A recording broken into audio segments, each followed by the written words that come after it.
What if you could start investing with just $5 right now from your phone? You don't need to be wealthy to build wealth anymore. Thanks to micro-investing apps, beginners can now get started with investing without feeling overwhelmed or breaking the bank. Micro-investing is all about investing small amounts of money, often just spare change from daily purchases.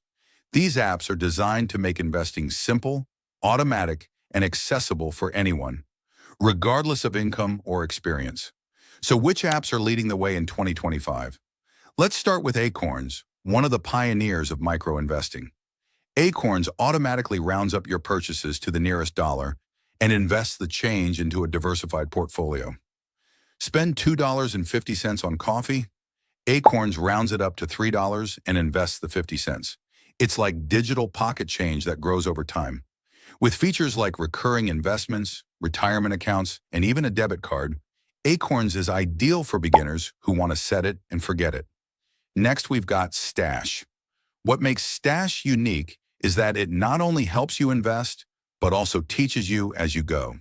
With as little as $5, you can start investing in fractional shares of big-name companies. It's perfect if you want more control over where your money goes.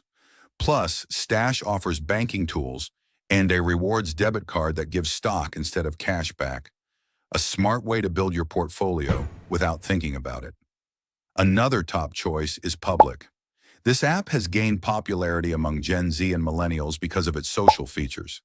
Public lets you invest in stocks, ETFs, and even alternative assets like collectibles with as little as a few dollars. What really sets it apart is the built-in community, where users share thoughts, ask questions, and learn together. It's a great platform if you want to grow your money and your financial knowledge at the same time. Then there's Robinhood, best known for commission-free stock trading.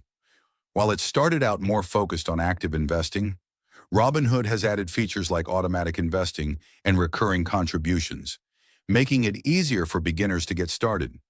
If you're interested in both micro and more hands-on investing, Robinhood is a flexible option. A rising star in 2025 is Greenlight, especially for families and teens. Greenlight lets parents help their kids learn money management while investing small amounts into beginner-friendly portfolios. It's education meets action, ideal for young beginners just stepping into the investing world. Micro-investing apps have broken down the barriers to entry. You don't need thousands of dollars. You don't need a degree in finance. You just need your smartphone and a few bucks to get started. These apps offer automation, education, and tools that grow with you. The best part? You can start today, build good habits, and watch your financial future slowly, but surely grow stronger. So, which app are you excited to try first? Let us know in the comments below. If you found this helpful, be sure to like the video, subscribe to our channel, and hit the bell for more beginner-friendly investing tips every week.